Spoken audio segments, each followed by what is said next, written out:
Welcome back to another episode of Uncut and Uncensored. And wow, what a week it's been. Okay, so first of all, I'm going to catch you up on life. And life today is pretty fucking amazing. So many things are going on. What's going on? First of all, my kids are away from half term, so I've actually got the whole house to myself, which never really happens. And I'm actually really enjoying it. I was meant to go away for the weekend for Valentine's Day. Oh my God, this is terrible. I got to the hotel and saw a ton of kids going in. So I checked in and I checked straight out. I was like, why have I left my empty home where I listen to the river and, peace and solitude, which I don't really get very often, to go to a hotel that is riddled with children?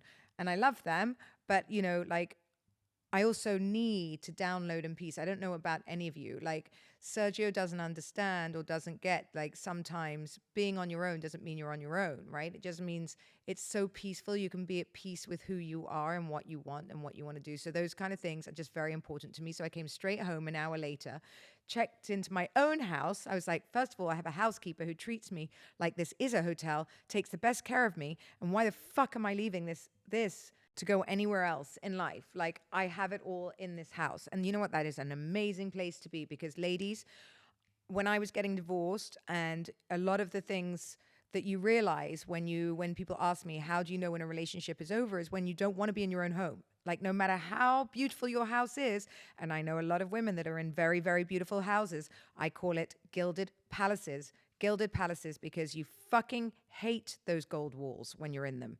When you hate those gold walls, you know it's over.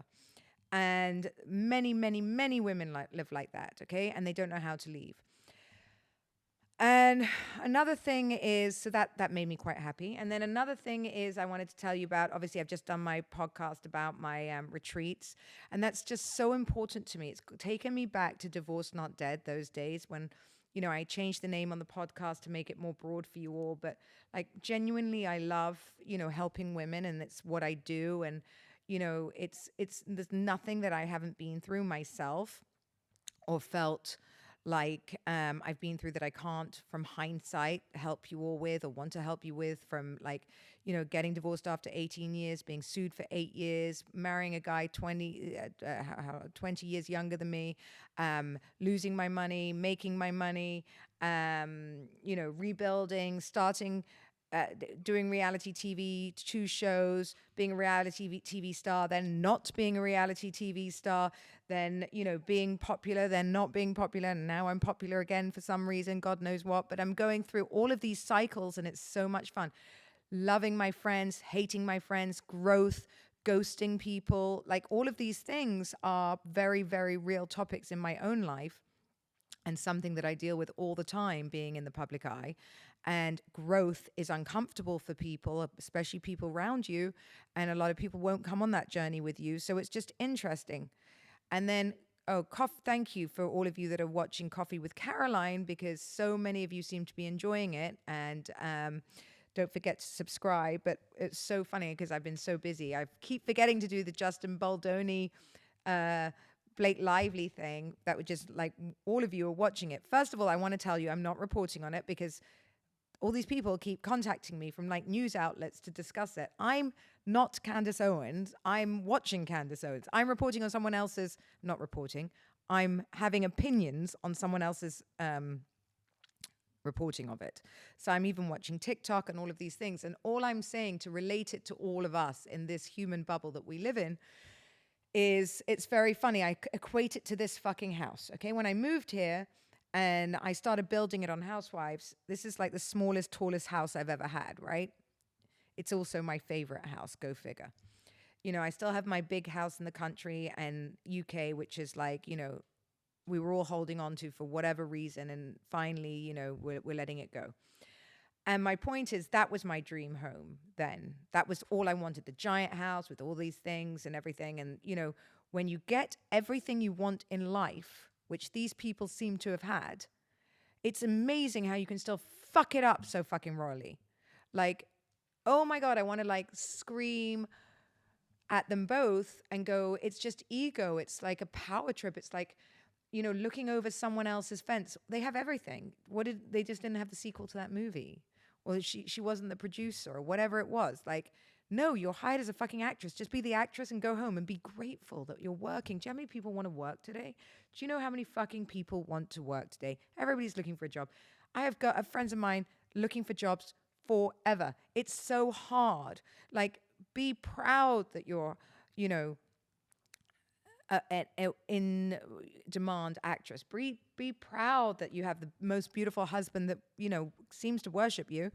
You know, look, I just did a whole Coffee with Caroline about this, but women will always flirt. Men will always flirt. Flirting isn't our nature. You see someone cute, you're talking, you know, you smile. My husband says I'm the worst flirter, but please, I'm 50 in 2 years. Don't take flirting away from me. I enjoy it. It doesn't mean I'm going home with them and I like a nice little smile. You see a hot guy, you smile. Don't look at me like that, darling. He's watching. He does exactly the same. Your whole demeanor changes when you see a cute little girl walk past. And he pretends it doesn't. Like, he makes such a big effort not to look, but he's looking. And obviously I'm looking. Like, why should he can look at the menu. He just can't order. That's okay. You know, you're not dead inside, like, obviously. And, you know, it doesn't mean anything. You have to be free. I keep telling him freedom, freedom, freedom. You know, freedom doesn't mean that, you know, obviously freedom to fuck around and do whatever you want. But like, I think Blake Lively, probably just had babies. She's probably got a bit of like insecurity. Her body wasn't what it was, you know, again, yet she's in that stage where, look, I don't particularly think she's a very nice person from everything I've watched. Personally, you know, doesn't seem all warm and fuzzy. But I do feel all women go through very weird phases after babies. And this is when a lot of marriages break down and a lot of infidelities, both sides, by the way, because men feel underloved, women need attention, and maybe they've just, you know, men have just watched some, you know, basically a watermelon come out of their wife's hoo-ha, and they're not rushing to bed straight away with them. And that does happen. And, you know, it happens the other way too, that women are just like, you know, that men are looking at women. And anyway, it's just a whole shit show. My point is, again, I'm just going to say there are no winners in this whole thing. The only winners are those lawyers, which it's in their best interest to keep them and get them all the way to court because they're going to make a shitload of money. And all I can say is, if there's any way that anyone out there's listening with half a brain, and what Candace Owens said is abort mission. Abort mission. Whoever's advising you guys, abort fucking mission. At any cost. If you have to do an apology, do it. Like, just end this nonsense for the rest of the world. Move country, change your lives, get a pseudonym, do whatever you need to. Oh gosh, my boobs are out. Get a pseudonym, do whatever you need to do. This is not this kind of show. And let's move on with the world, because this isn't going to be good for anyone. And actually, what a waste of money. What a waste of money. We're just watching everyone struggle. And if you've got a couple of 100 million to give away, I'll take it. I'll take it. Come over here. And we'll all take it. So, you know, it just really, really, really made me think of what an entitled world we're living in today, that, you know, you think you can hijack that kind of thing, that you think you can take over. You know what? Being a business owner, I was a business owner, and I did feel hijacked by a lot of my staff at some times, because you are in a position a lot of times of weakness, and you are under the, you know, it's very stressful, you know. It's just a difficult situation to manage people today, manage anyone's expectations, manage your family, manage people in general. Everyone has such high expectations of what the world should be, probably down to social media as well, because it gives this glorified, unrealistic lens of what everyday life is like, because it's just not for anybody. I don't care. You know, I have a pretty fucking good life. Don't get me wrong. I love my life. Wouldn't trade life. That's my other point. I don't want to be anyone else. Don't want to be anyone else. And that's a wonderful place to be. I really like my life as it is. And, you know, I had a very grown-up life before, and it took me a long time to create this colorful, happy bubble with, you know, my much younger husband, who makes me feel very loved, very happy, secure, and all of the above, right? So basically, I'm just saying, people, they are the perfect example of never being satisfied or looking over someone else's garden fence. And trust me, I live in a community now. Where I'm from, no one wanted to live in a community at all, because that was like, the further away from your neighbor you are, the better. Now I get to look over everyone's garden fence, and there's nobody else's I want to be in. And I, hope they feel the same way about me. And I think what I will say is that that is exactly it. It's just finding out your stride, finding out who you are and what makes you tick, where your sweet spot is. So now I know my sweet spot is I'm going back to helping women again. Like, I haven't had the chance to do this, as I've said, for a long time, but it's my passion, my purpose. Find your purpose, right? Find your passion. And I think, reinventing yourself and your, social circle and status is something that's so important for people, because I think it makes people uncomfortable to watch a woman in her late 40s, early 50s reinvent themselves, because, you are a step away from in a completely different life, right? And I think the important thing to see is that it's not out of reach. You can do it in your 40s and 50s, right? And that is what today is about. I think I have reinvented myself into different things at different times of my life. My ex-husband said something quite powerful. He said, being married to you is like being married to 9 different women, because I was all over the place, because I was trying to find who that person was. Because I think of boarding school, I've always been told who I should be, what my life should look like, and to conform, right? I think these boarding schools, what they do teach you is conformity is key. Like, nobody wants to stand out when you're in boarding school. Do not stand out. Get in that queue, wear your gray uniform, line up, and shut up. Eat your meal, be on time, tidy your bed. You do not want people to point you out, right? Because single you out. It's not like in life where you want, like, pick me. You don't want pick me in school, really. So, I think I've always been taught just to blend the fuck in, which is probably when I got out, why I went, I don't want, this is a nightmare. This is not who I am. I mean, I live in a city. I live in Dubai, right? In Dubai, the life is, the houses are all beige. And I kid you not, like, they were either very Arabic dark or they're beige, like Kim Kardashian beige. Everything is beige. The floors, the walls, everything, because, here it's a very transient city. So if you have beige, you can flip your house really quickly and make a lot of money. Fair enough.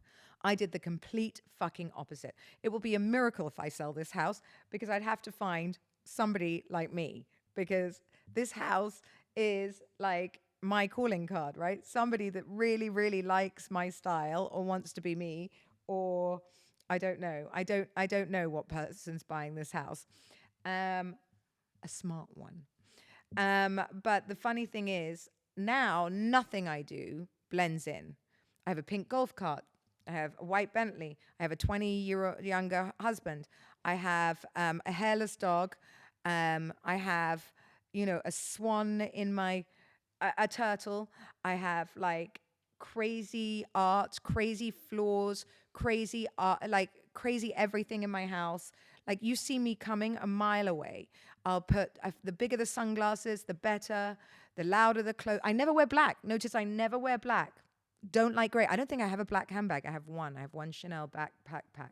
Just because I felt like I'm the only woman in the world that doesn't have a black handbag. Why?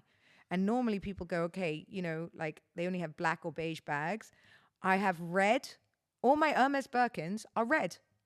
Like, make it make sense. Everyone else starts with a taupe or a black, because I don't want to fit in, clearly. I then, had the conformed lifestyle. I had, but then even when I started my business, I put my face on buses. I had, an ex world champion wrestler was my driver. He was 6XL, right? That's huge. huge. Driving a Range Rover with me next to him. Like, I never blended in. I just never really fit in. I went home to London the other day and I went out with all my girlfriends. And I was late because I was ditzy and I missed the time. And I saw everybody's face and I knew that, I just don't fit in. I just don't fit in anymore. And it's not like I'm uncomfortable because I don't fit in anywhere. I don't feel the need to fit in anymore. I don't have to make it right anymore. I don't have to, do the things I don't want to do anymore. I don't have to apologize for me not conforming to the person that they want or need me to be because and I let go of a few old friends, not from London. I think I've gone through letting go of certain people in my life. It's taken a while because I've felt attached to people from my past, and there aren't many that I'm attached to, that even if I don't see them, I don't even speak to my own parents that often, but I'm still attached to them. I still want to know they're there. I can pick up the phone if I want to, that I have that relationship. And I've realized that some of those people are gone now, and you have to close that actual door. And I think reinventing yourself as a whole, like this last year and a half or two, I've really reinvented myself. I'm now a property developer. How did the fuck did that happen? But it happened with ease. It really happened with ease. And it was so easy for me in a place that, it's not that easy to, get to have bank loans or to do mortgages or to do anything financial in this system is very, very difficult because, in case you don't know, the Middle East or Dubai went bankrupt a few years ago because lots of people came here. They spent on their credit cards, way more than they had. They did everything with credit, and then they all just drove to the airport, left their cars, left their houses, and fucked off and left the country in crisis. So now you can't do that. Now they don't have that anymore. And everything is like cash up front. So to buy a house here, it's like 40% down. You have to have income, as in, like be employed, all of these things. So it's a very interesting place. Like, I've managed to do it. We're up to nearly four properties. And I'm so proud of myself because it has just happened, and I'm about to start building the next one next week. And it's already booked out. By the way, thank you. Things that everyone told me I couldn't do, I'm doing, because my little house, my little apartment that Sergio and I have put so much love into, is already booked out for a month. And it's meant to be on Airbnb, and people are asking to like take it long term. But it's so nice because it's less than a hotel room, more than a normal apartment here, because it's brand fucking new. No one's done that. No one has put the love and the care into, like, literally you are staying in the most luxury, like, hotel room there is, we've done a little concierge, so you're looked after, and it's so much fun. So that's happening. Bali, although you're not seeing it, that's still happening. I've reinvented myself a million fucking times. Who am I? I am now doing the retreats with you all, but that's not really reinventing myself. It's like that's going back to what I was doing before and really, really enjoyed. I feel like that's my calling. I feel like I'm here to show you the way that it's possible, even with the bumps, right? Even though I've had bumps, and I'm not saying, I'm by any means perfect and I'm a, gazillionaire, but I'm, definitely a multimillionaire, and I'm definitely successful, and I'm definitely have a happy marriage, and I don't think I'm a bad person to look up to. And why does me or a woman in her 50s, near her 50s, make everyone so uncomfortable? A multitude of reasons, because people don't like change in general. It makes you feel less than, right? And what I want you to know is it's never too late to change your life, and sometimes people like to say I'm too old to make as it's an excuse, right? Oh, I don't want to have a facelift and change my life. It looks too painful. I don't want to do this. I want to do. There's a list of things that we want to do, but we put off. But then it's just too late. It's never too late. It's never fucking too late. I'm not hiding the fact that I'm 50 almost from my husband. We celebrate it. He celebrates it. I mean, he doesn't see it. I was laughing yesterday. I'm jogging down the road, okay? He left his fucking sunglasses. He went back to get it. He came running back. I didn't stop because I knew he would find me, catch up, right? He's like, oh my God, I was looking for you everywhere. I'm like, honey, I love you dearly, but I'm almost fucking 50 years old. How fast can I be? Like, how fucking fast can I be? You are 20 years younger. If you can't find me, we have a problem. And I love that he just isn't aware of my age. And my friends aren't aware of my age anymore. Like, I am ageless. I am ageless. That's my new thing. That's it. I'm identifying as ageless because all of us can do that. Like some of my best boyfriends called me up the other day out of the blue, no reason, just to say, I want you to know you're looking so young. And I've been doing my hormones, by the way, that's a big thing. Look, it hasn't been easy. I'll take you on that. Like I think the testosterone has made me a bit more aggressive, or grumpy. I'm not sure what it is. I'm doing estrogen, progesterone, one other, estrogen, progesterone. There's another one. Oh, and testosterone. Sorry, but obviously when I because I also get like a little bit. Sometimes you get a bit sort of feel a bit wired, and so I called my doctor, and he said, "Look, essentially, what we are doing to you is we're bringing you out of perimenopause. So what they are doing is bringing me out of menopause and readjusting. So he said it will take a few weeks to get the levels right. So in that time, I mean, I have been suffering from hot flushes, like literal hot flushes. Like my body is dripping. I actually called him because my body was dripping. I cannot believe that we do not know more about this shit. I really cannot.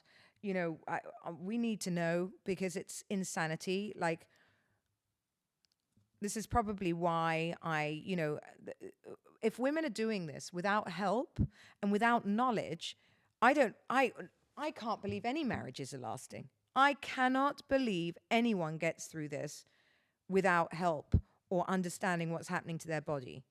It's fucking nuts because your body is going through the most massive change. And I've found out that obviously because I did the interviews and stuff that it could be up to 8 fucking years of your life. So you better know that this very different person that you're meeting is here to stay for a while, right? So I've been having these hot flushes. I wasn't menopausal, so I know it's not menopause because now they're bringing me out of menopause. So it's going through where I get extremely hot, cannot control it. Air conditioning will not help. And then also my temper is 0 to 100, right? So I get very frustrated very, very fast.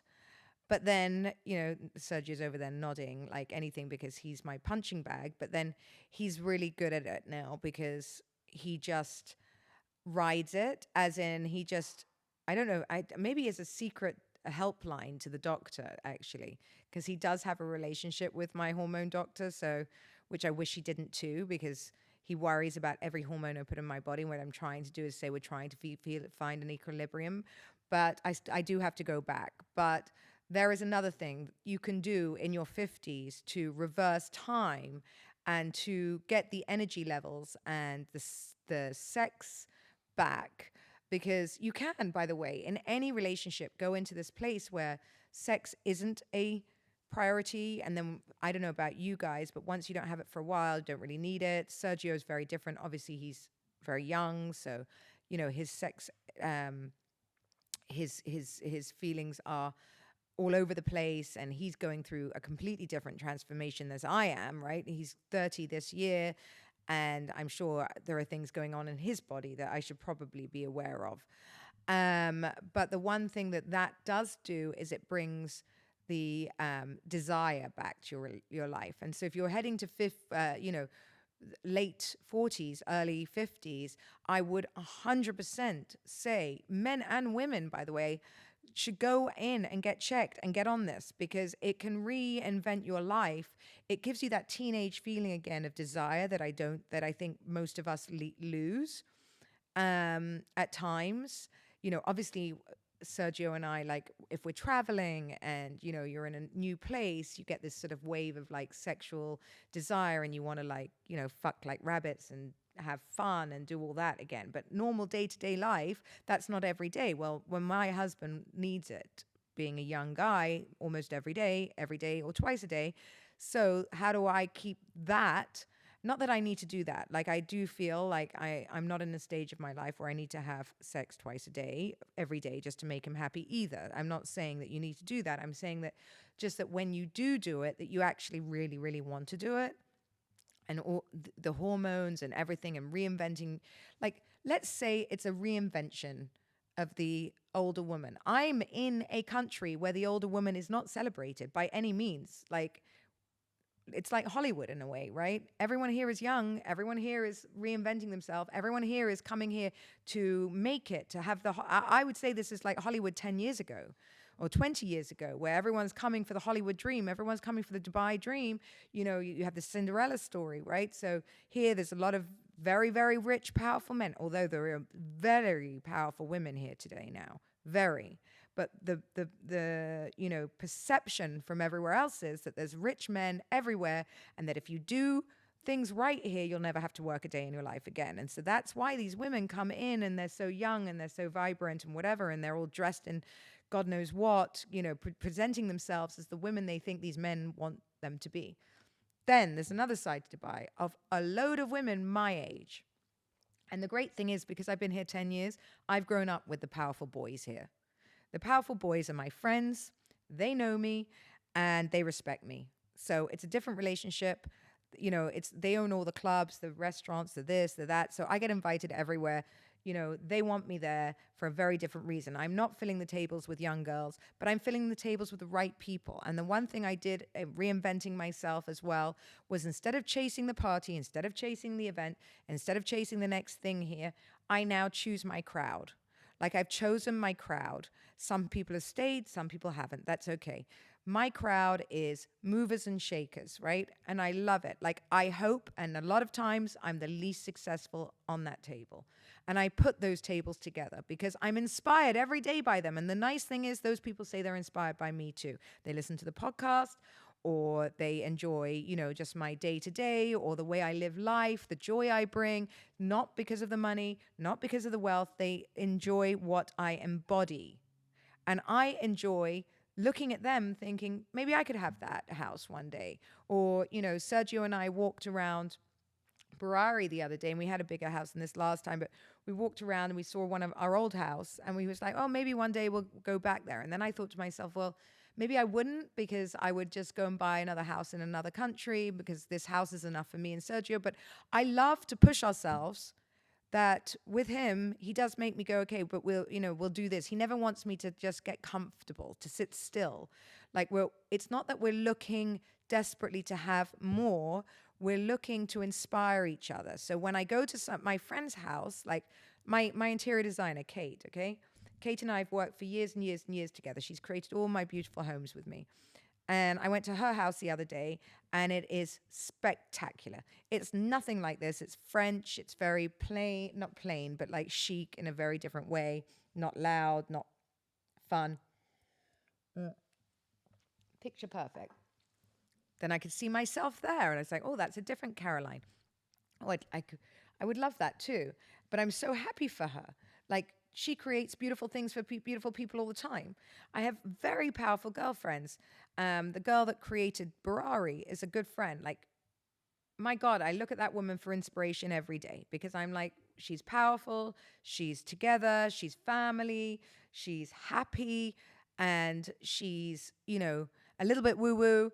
And I love that. And I was sitting with her sister yesterday, and everyone around me has shit going on for themselves, and no one is looking at me going, I want to break her. The only people that want to break somebody else are unhappy, miserable people, or people that aren't doing as well as you. And actually, I wouldn't even say aren't doing as well as you, because I'm not doing as well as some of them, and I'm not looking at breaking them. I'm looking at like, they can do it, I can do it. Like, you know what? Genuinely, I bought 3 little 1-bedroom apartments, right? 3.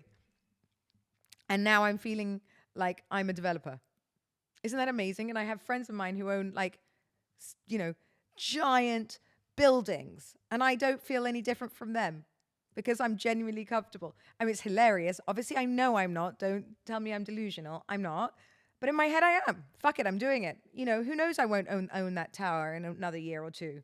I might just own that tower. I'm buying the one above the first one, so there's There's the first start of my first tower. It's, because they did it. They did it from nothing. I heard the story. I mean, not nothing. They did come from good families, but, you know, pretty much. Like, it's not like they got handed the keys. I come from a good family, still doing it from nothing. Like, I could do it. Why am I different? They did it one tower at a time. I'm doing it one apartment at a time. Fuck it. And eventually, as I go on, by the way, you know what I know what will happen? My words. This is going to happen. You're going to see more and more of my apartments come up. Everyone's coming, and someone's going to say, oh, I want to invest. I want to do it with you. I want a Caroline Stanbury Tower in Dubai. Yep, that's going to happen. I'm going to get a Caroline Stanbury branded tower that all the people, because everyone that comes from UK, America, I'm probably one of the most well-known people here for that, want to come and stay in. And mark my words, that's going to happen. You know what else? Oh, I'm so busy manifesting on here today. It's going to happen. So, obviously I started building this hotel with Sergio and our partner. Sergio and I are the bigger partners. And obviously sometimes I get worried because have we bitten off more than we can chew? Like maybe I should raise some money for the hotel, like quickly and like just, do it with somebody and take the pressure off. And then I thought to myself, because that's just panic. And there's no panic. I'm cool as a cucumber. If I don't want to pay the bill, it's only me to answer to. We don't pay the bill. Why am I panicked? No panic. Because this is also what's going to happen. Mark my words. The walls are going to go up. The first room's going to be there. Then you're all going to see it. Then you're all going to go, God, that looks really good fun. Can we invest? Because I've already got letters from all of you asking for what are they called? Villas, which we don't have any left, but I will. I'm going to do a phase 2 with just villas. But like, the fact is you've only seen a piece of land. But the thing is, because it's me, it's going to happen. That you're all writing to me already. So the moment the 4 walls go up, you know what's going to happen? You're all going to write in. Somebody's going to want to invest or buy my hotel. And that's what's going to happen because I'm not going to have to worry about anything.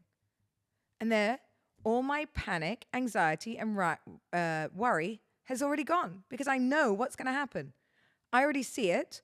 I know that's going to happen because everything I've already visualized has always happened in my life. I saw Sergio in a fucking glass house. There were no glass houses in Dubai when I saw Sergio in a glass house. I really thought I was seeing him in LA. Now I live in a glass house and I was on water. And I went to a psychic and he said, you'll be on water. And, now I'm living in a glass house on water in Dubai, on water in the desert. Make it make sense. And I have properties. Oh, and today my house staff moving in to a property that I bought for them. How wonderful to be, and that's not again to like do this, but how wonderful, like when I was so down a few years ago, to be able to buy a property for my staff to live in so that they never have to worry about being moved again because here it's impossible. Everyone is moving and prices are going through the roof and I need them. They come, they take care of me from 6 a.m. Like I need them here they're the first people I see. So I want them to take care of them. Last night, I said to my housekeeper, go out. And I made her go out and I actually got her taxi and said, go and have a nice time because she's young. They take the best care of me. So like now they have a house here, an apartment here with a gym, with a spa in it. Like there's no other housekeepers living like this, I can assure you. And I'm like so happy for them because they're so happy and they've been with me for years and years and years now. And they're not going anywhere because, they like their life. And that's it. And, I knew or I saw this happening and I'm manifesting as we speak. So how do I reinvent myself? I've reinvented myself every single time. To you guys, I was just a reality star, but actually I wasn't. I was a businesswoman. I've always been a businesswoman. It's just how quickly you all forget. Like, honestly, it's so funny living here because these girls had never, ever, ever seen my last show and never knew what I did or bothered to ask. So, they came around my house the other day and she was like, oh my God, look at the art. Look at this.